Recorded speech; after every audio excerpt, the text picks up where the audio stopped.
Bueno, me había notado aquí un par de cosas también para vosotras, de igual a ti, que tenéis personas con discapacidad intelectual y personas con síndrome de Down, o por ejemplo Nagore, que su fundación también tiene de las dos discapacidades.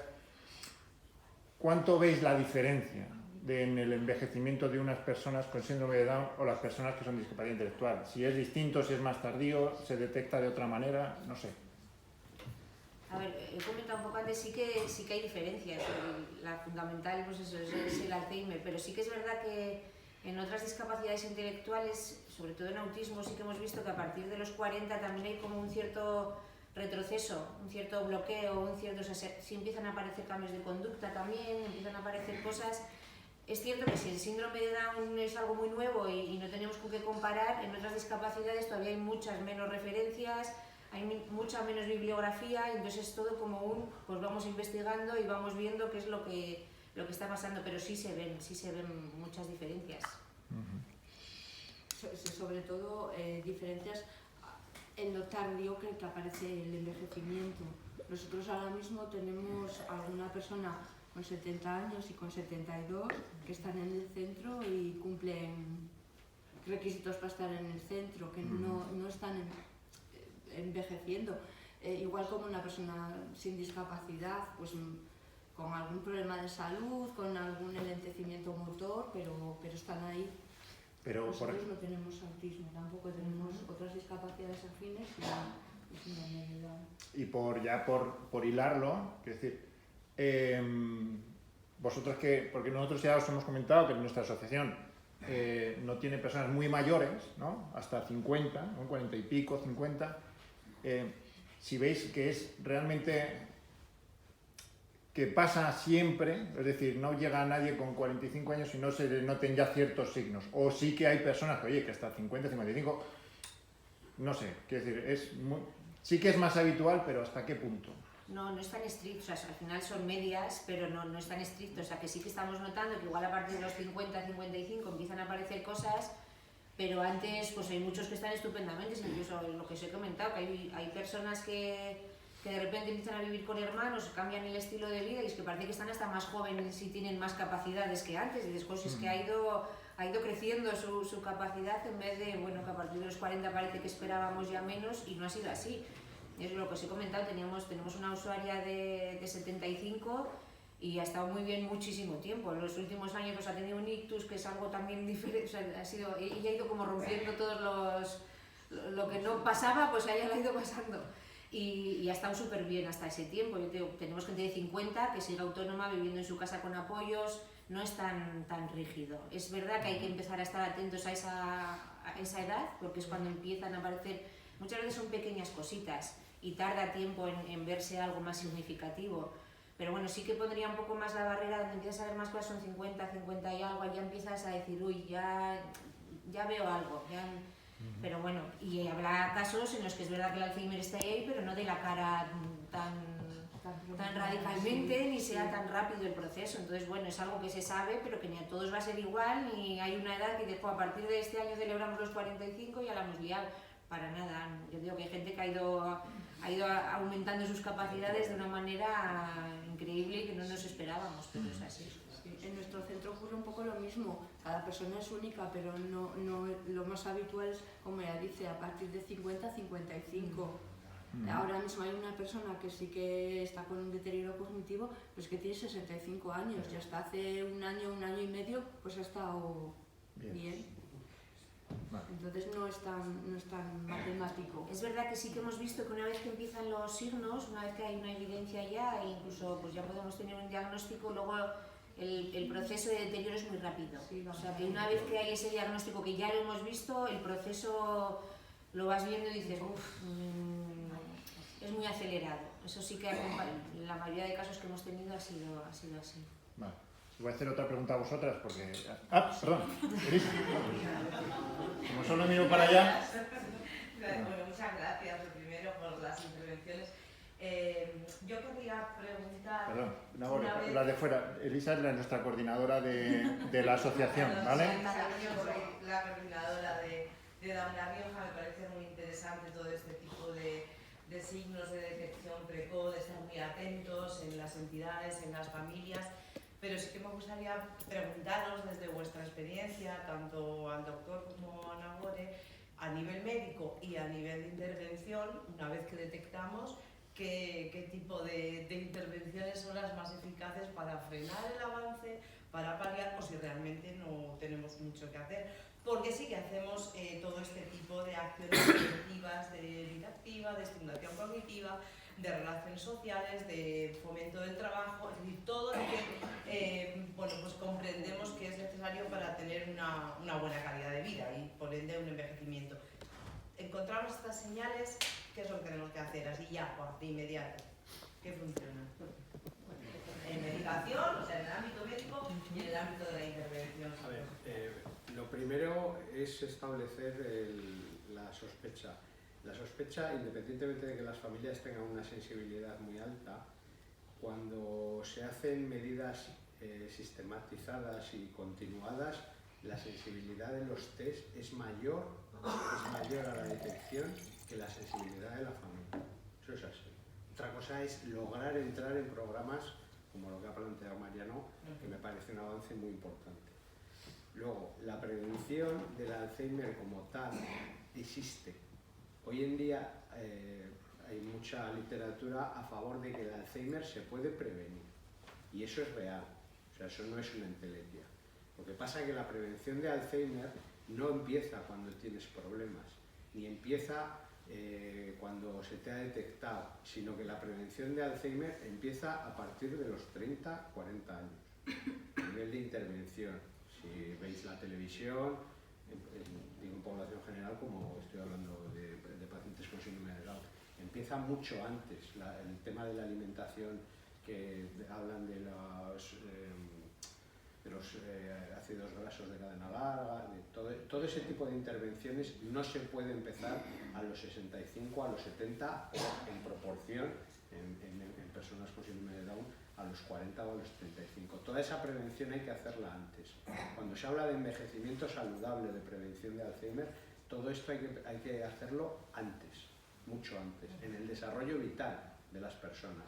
Lo que logras en personas más mayores, en población general o en pacientes o en personas con síndrome de Down, es que si tú logras retrasar la aparición de la enfermedad, que es lo único que tú estás haciendo, lograr retrasar la aparición de la enfermedad, ocurren muchos eventos en los que hay población que fallece y no se ha desarrollado la enfermedad.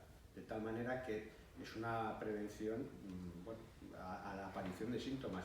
Es intentar revertir lo que estamos haciendo, que es que estamos logrando años de vida y al lograr años de vida nos hemos metido en aparición de prevalencia de enfermedades que si no llegas a esos años no llegan a la prevalencia que tienes.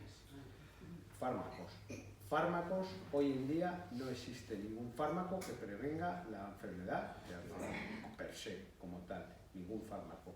Lo que pasa es que el desarrollo de todas las actividades que se hacen de mantenimiento de roles sociales, mantenimiento de actividades, hay mucha literatura sobre cosas del tema de ir a bailar, porque forma parte, el ir a bailar no solo es ir a mover las piernas o a mover el corazón, el tener una actividad programada en un horario con un grupo social es una interrelación mucho mayor que lo que es bailar al ritmo de una música. ¿De acuerdo? Entonces, ese tipo de intervenciones que se hacen en todos los centros, ese tipo de intervenciones son más importantes de lo que parece. ¿De acuerdo? Y una vez que aparecen, no hay un fármaco como tal. Lo que pasa que hoy en día hay muchos estudios de fármacos que están atacando al problema real de lo que es la demencia de Alzheimer, de lo que es el proceso del depósito de amiloide, del desarrollo de la enfermedad. El gen lo tendrás y tendrás la producción de eso. Y esos son los estudios que están haciendo. Porque los fármacos que hay hoy en día son fármacos paliativos. Son de los años 80, cuando había una teoría que se llamaba la teoría colinérgica, que era que las células que desaparecían son de acetilcolina. Pues vamos a subir acetilcolina del cerebro. Y esos son los fármacos que hay hoy en día. Pero los fármacos los estás aportando cuando hay fase de demencia y ya el cerebro, entre comillas, el de todos, está frito. O sea, ya has perdido tal cantidad de células neuronales que no hay manera. Mariano lo sabe, que es neurólogo. Hay un estudio muy clásico que se llama un estudio de las monjas, monjas que habían desarrollado muchísima su capacidad intelectual, tenían anatomía patológica de Alzheimer y no habían desarrollado la enfermedad. De tal manera que la apuesta es previa. Eso es lo que hay que ganar y eso es en lo que hay que luchar. Hasta ahora es lo que se puede decir. Yo creo que saldrá algo y creo que saldrá algo pronto. Hay fármacos en Estados Unidos, ha habido algunos fármacos que han intentado probar, creo que de mala manera, creo que con muchos intereses económicos de fondo, porque es así, porque hay que ser realista. Esto es una enfermedad que el que descubra la panacea de esto se va a forrar. Ojalá se forre y a los demás nos vaya mejor, pero yo por hoy es así. Perdón. Y a nivel de intervención, una vez que hay diagnóstico, sobre todo lo que se puede hacer, garantizar su calidad de vida todo lo que se pueda, al final todo lo que sea su bienestar. Va a ser una parte más asistencial posiblemente, sí que es verdad cuando hay un inicio de diagnóstico, el trabajar temas como la comunicación, todos los apoyos visuales. Nosotros ahora, por ejemplo, cuando empezamos a ver esas dificultades, el trabajar con la logopeda ya no enseñar a hablar, sino bueno, pues se me ha olvidado lavarme los dientes, ya no sé el proceso, la secuencia de realizarlo. Sí se pueden poner apoyos visuales en casa para ir trabajándolo, ir guiándole. ¿Qué haces con esto? Pues mantener su autonomía lo máximo posible, hasta donde llegue y el ritmo de la enfermedad vaya marcando. Pero bueno, sobre todo garantizar su bienestar y el de la familia. Ahí sí que viene mucha intervención ya con la familia, de apoyo, de orientación en esta etapa, de cómo garantizar su bienestar emocional de la propia familia, sus tiempos. Perdona que te interrumpa porque va en relación de eso. Perdón, es que es lo que está diciendo Nagore, pero de forma activa, lo que los pacientes en general que tienen problemas de este tipo y se ha detectado, lo que hay que mantener son las rutinas, los roles que ellos hacen, supervisando, lo que sea, pero permitir y desarrollar. Porque en relación a lo que decías, ellos las rutinas que llegan a hacer no se lavan los dientes porque recuerden que se tengan que lavar los dientes y que esto es un cepillo y esto es la pasta y la pongo y me lavo los dientes. No, ellos acaban haciendo eso durante un tiempo porque toda su vida que ellos se levantan de la mesa, van a un sitio que es el lavabo, cogen un palo que hay allí, cogen el otro, lo hacen y se lo ponen. No trascienden a que se están lavando los dientes. Si nos volvemos protectores, tenemos el diagnóstico, tenemos que retirarle de la vida y esto es así, le estamos coartando las cosas, que lo habéis comentado muchas veces, antes de que realmente tenga que ocurrir eso. De tal manera que las vidas hay que mantenérselas a piñón, porque ahí es donde ellos tienen defensa. Y la segunda parte, protegerles de situaciones de estrés. Aunque sea una alegría que vengan los primos de Valencia a verles, que no vengan los primos de Valencia, porque les generan una situación de estrés donde las situaciones de novedad y de desencadenantes nuevos alrededor les generan una situación de nerviosismo que va en contra de ellos. Porque si yo a Mariano le digo voy a ir a tu casa con 40 primos a comer, pues Mariano se caga en mi padre, pero al día está pensando, bueno, pues voy a poner esto de comer, tal, le digo que traiga el postre, las sillas las traigo y tal. Pero a una persona que tiene esa capacidad limitada, empieza a generar estrés, empieza a generar ansiedad y su única salida es la crisis, porque no tiene, el diagnóstico en sí es la pérdida de ese razonamiento. De tal manera que es lo que dice Nagore. De ahí la importancia también de que nosotros trabajemos con la familia, el crear entornos seguros y predecibles, que bueno, sabemos que lleva a alterar esas cosas, hay que ir adelantando, hay que ir recordándolo, hay que ir, eso, que ella se sienta protegida, la persona se sienta protegida y segura. Entonces, bueno, hay de que, lo que os comentaba también, de que la familia entienda el proceso por el que está pasando, pues para no forzar, para no, que puede generar encima un bloqueo añadido a la dificultad o a la discapacidad que ha surgido en ese momento. Y las intervenciones irían más por ahí. Orientación a la familia en temas de evolución, de si empiezan a aparecer cambios, de la importancia de mantener las vías respiratorias libres para no generar infecciones, pues bueno, todo lo que ya supone lo que es en sí luego la enfermedad de Alzheimer. Yo sí que en su momento, Fernando Moldenagor estuvo en el grupo de trabajo de vida adulta y envejecimiento y hubo un ejemplo que puso que a mí se me quedó y creo que da un poco sentido a todo lo que os he contado antes en la intervención. Él hablaba de, pues imaginaros un tendedero con dos sábanas, una sábana está colgada con 3 pinzas y la otra con 20. Estos son 2 personas, una con síndrome de Down con algunas capacidades o habilidades funcionales adquiridas a lo largo de su vida, y la otra tiene 20 pinzas, que son muchas más capacidades o habilidades adquiridas en su vida. Si viene viento, si vienen situaciones mal dadas, las 3 pinzas se van a ir mucho antes que las 20. Entonces es verdad que su capacidad o su calidad de vida en esa etapa adulta, o si realmente aparece la enfermedad, no va a ser la misma, no se va a sujetar igual esta sábana que esta que tenía más pinzas. Yo creo que es algo como muy simbólico, pero que se ve muy claro. El símil igual es raro, incluso, pero bueno, creo que se ve muy claro. Y en ese sentido también Pilar de Down Granada habla mucho de que la mejor herencia que pueden dejar los familiares y los padres a las personas con discapacidad intelectual o con síndrome de Down es la autonomía que lleguen a alcanzar, que es lo mejor que les podemos dejar para esa etapa. Eso es lo que os quería decir. Venga, si tenemos que elegir 5 pinzas o 7 pinzas para esa prevención, para que esto, si tiene que aparecer, sea lo más tarde posible, ¿cuáles elegiríais? La alimentación, el deporte, la autonomía, la participación social. Alimentación, deporte y social. Esas son las 3 cosas que más se publican. Bienestar emocional, habilidades funcionales del día a día, creo que también juegan un papel súper importante. Luego las relaciones son súper importantes. Al final necesitamos muchas pinzas todos para sujetarnos y que sea lo más sólido posible si nos pasa algo. Entonces, pues en esta etapa que el apoyo que se precisa es más, pues esas pinzas son súper importantes. Bueno, creo que Mariano, por alusiones a la invitación, quería hacer un comentario por si ibas a comer con 40 personas a su casa. Sí, yo quería ampliar un poquito, y no es por reconocernos a las familias, sino que toda la tarea que estamos haciendo, esa es lo mejor que podemos hacer, y estamos siguiendo en actividad, ¿no? para prevenir, ¿no? A mí no me parece ninguna duda, y eso debería ser un mensaje cuando ves que aquí acudimos las familias con hijos mayores, debería ser un mensaje que debería de calar a las familias con niños pequeños.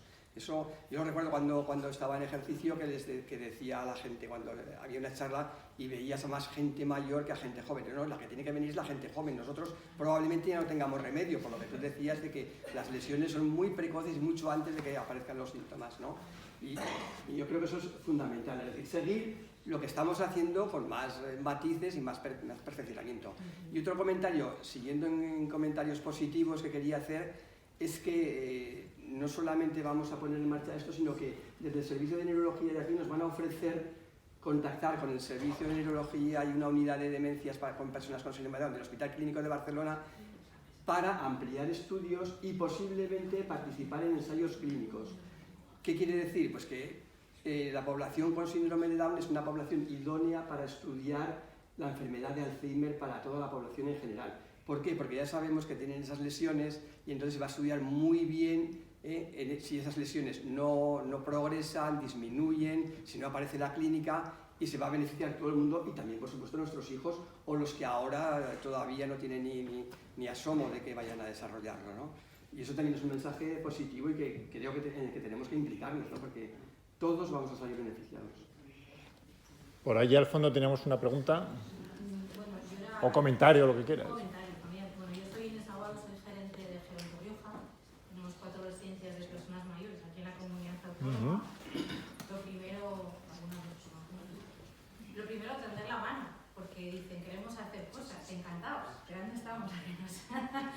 A poder poner algo juntos o poner un poco la administración. Yo venía a preguntar, yo no sé muy bien cuál es la situación actual, por eso venía a preguntar, porque nosotros sí que tuvimos conversaciones en este sentido con la comunidad autónoma, con la posibilidad de hacer algo, de pilotar algo en algún centro, la inclusión de personas con discapacidad, y sí que se nos comentó desde la comunidad autónoma, desde el área de servicios sociales, que se iba a cambiar la normativa y que yo no conozco mucho normativa de discapacidad. Se nos comentó como que se iba a quitar el límite de edad que existía, que no sé si era de 60 o 65 años, y que se iba a permitir a las personas mayores continuar en estos pisos tutelados o en estos centros hasta el final de sus días.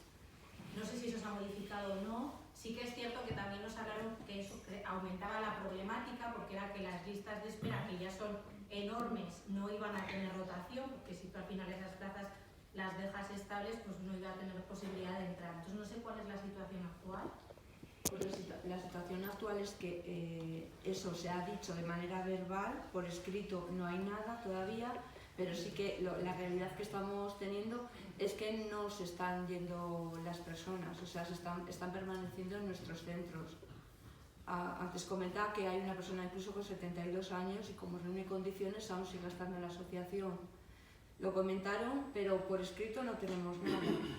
Entonces tampoco te puedo decir más de cómo está la normativa hasta que no salga escrito. ¿Pero continúan en el centro de día o en la residencia? En ambas. En ambos servicios. El usuario de la residencia que luego pasa al centro de día. A nivel práctico es una persona que todos los años, el día de su cumpleaños, celebra sus 65 cumpleaños. Y esta es la realidad. 65, 65, 65. Y ya está. Ha descubierto la fuente de la eterna juventud. Bueno, no juventud, sino... En realidad hay 9 personas en Logroño que son mayores de 65 años en la asociación y ahí sigue de momento. Y en Calahorra creo que eran 6 las que eran mayores de 65 años. ¿Cuántas personas Tres hay en el centro? ¿Cuántas personas hay más o menos en el centro? Perdón, ¿Cuántas personas En el CAD. en el CAD. Sí, 168 y 86. 60 y pico. En Calahorra 86. Sí, en el nuestro hay 140 personas. Hay 140 plazas, ahora mismo hay 139 ocupadas. Y en Calahorra 86, sí. 225, sí. ¿Algún comentario más? ¿Alguna pregunta? Yo simplemente daros las gracias por todas las intervenciones y un poco expresar un poco la opinión desde la familia, ¿no? Se ha hablado desde la asociación, tal. Encima, bueno, mi caso es con un hermano ya mayor y es el miedo. El miedo al diagnóstico, bueno, pues ese no, ese está ahí, te toca y ya está, o sea, no. Es un poco a lo que te toca vivir, qué te van a explicar, cómo te van a ayudar. Ese es un poco el miedo que tengo, a qué recursos voy a poder recurrir. Pero bueno, espero que la línea de trabajo es buena y que encontraremos ayudas por el camino. Bueno, eso que te diga Johnny, ¿no? Que espera, porque ya que no habla, que nos diga qué futuro pretendemos para... Es un poco nuestro objetivo, ¿no? El conseguir recabar toda esa información y el poder dar respuesta a esas preguntas, el trasladar esa tranquilidad y el que os sintáis que no vais a estar solos, que va a ser un camino difícil, que nadie os dice lo contrario, que ese miedo no va a desaparecer y que probablemente a cada paso que deis van a seguir apareciendo miedos, pero la idea va a ser estar... Entiendo que este miedo ha estado en atención temprana, cuando ya no antes que yo no lo he vivido, pero bueno, también como hermana pues has vivido el miedo al crecimiento, a la adolescencia, que se metieran con él, pues el día ya como adulto, pues bueno, pues me ilusiona saber que hay buenas líneas de trabajo y que podamos disponer de ellas. Esa es la idea, ¿vale? Y para eso se inicia todo esto, pues para que pase. En esa línea que estás preguntando, el aportar que todas las asociaciones que estamos aquí presentes y las que no están, son asociaciones fundamentalmente de familias y que estamos ahí para apoyar. Entonces, que cuando ha habido estas situaciones que tú estás planteando, se trabaja de una manera individual y se apoya y acompaña a la familia en ese proceso. Unas veces hay recursos, otras veces no, otras veces lo pasamos muy mal, otras veces se pasa mejor, pero es un proceso. Y que sí que contéis con las entidades que están ahí fundamentalmente para prestar apoyos, como están diciendo todos ellos. Yo pienso que, por ejemplo, mi hija también es mayor y ella ahora algunas veces habla un poco sobre la muerte. Yo creo que tiene una preocupación de que cuando nosotros nos muramos, por ejemplo, ella es bastante independiente y lo que le gustaría es vivir sola, independientemente de que tenga el apoyo de su hermana y sus familiares, ¿no? Pero ella piensa que en ese sentido le gustaría vivir sola. Entonces ahí sí que también es un proceso de trabajo y de trabajo tanto por parte de su hermana, que piensa que eso no va a poder ser, ¿no? Que ella no quiere, y el proceso que ella quiere y que ahí también hay que respetarlo. Y empezar a trabajarlo cuanto antes, porque si lo dejamos a cuando ya Sí, la porque situación es que yo inevitable, pienso que eso pues que- es mucho más que difícil. ahí sí que está el problema de que entonces hay una mayor soledad, aunque esté acompañada. Es decir, porque yo pienso que mi hija, su hermana, no la va a abandonar, ¿no? Y es si pues irá a comer, o sea, tendrá una relación familiar. Pero el hecho de vivir ella sola, yo creo que se mete más en un mundo más individual. No tiene por qué si se trabaja con ella en las actividades sociales, vamos, en sí, de tener relaciones o que tenga amigos, pues como Nosotros cualquier persona. tenemos varios casos de gente que vive sola con apoyos.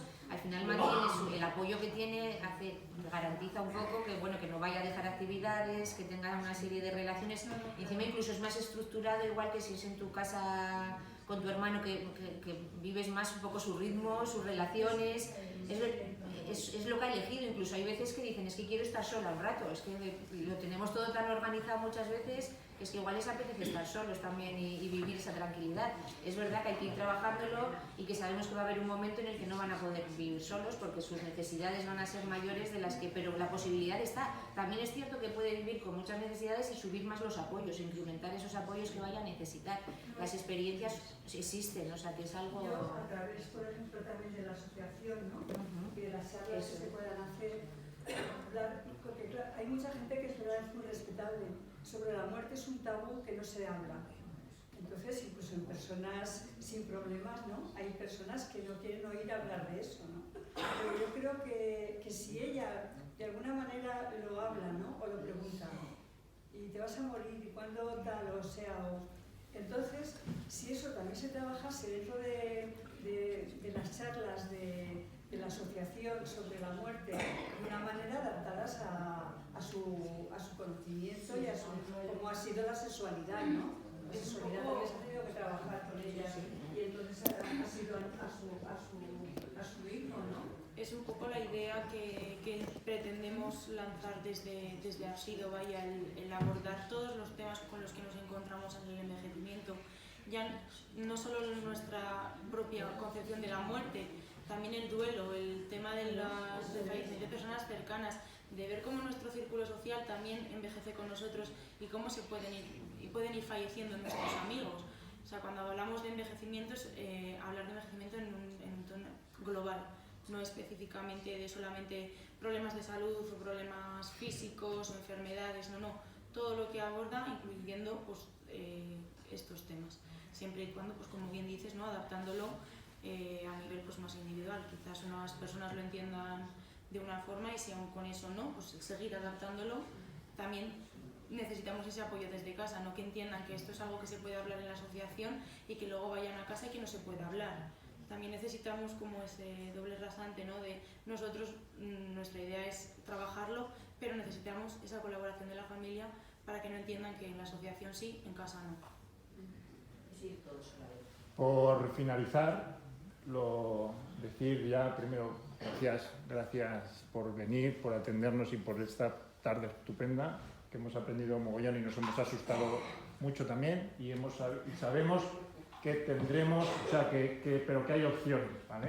Y sobre todo decir que en Arsido vamos a trabajar por trabajar en el envejecimiento, por crear nuevos programas, por trabajar con las familias, pero que también hay otras asociaciones que queremos colaborar, por eso os invitamos a estas charlas, que hay cosas que sabemos que no vamos a poder hacer nosotros. Nosotros somos la asociación que somos, todos el tamaño que tenemos, nosotros no podremos montar una residencia, pero sí que sabemos que las hay. Entonces, bueno, pues nada, gracias por venir, gracias a todos. Mañana tenemos una charla estupenda también, que es sobre el futuro de la asociación en general, y del asociacionismo y del síndrome de Down. Es a las 12, es aquí, a las 11. No, a las 12. Pues ha hecho todo el mundo a las 12. No,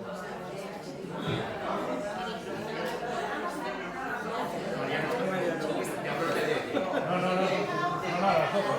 Ha hecho todo el mundo a las 12. Que vengan a las 11 ya a ver un poco más. Pero bueno, va a venir todo el mundo a las 12. Bueno, eso es que habéis tomado nota. Si sabéis la hora, es que habéis tomado nota para venir. Así que, venga, nos vemos mañana.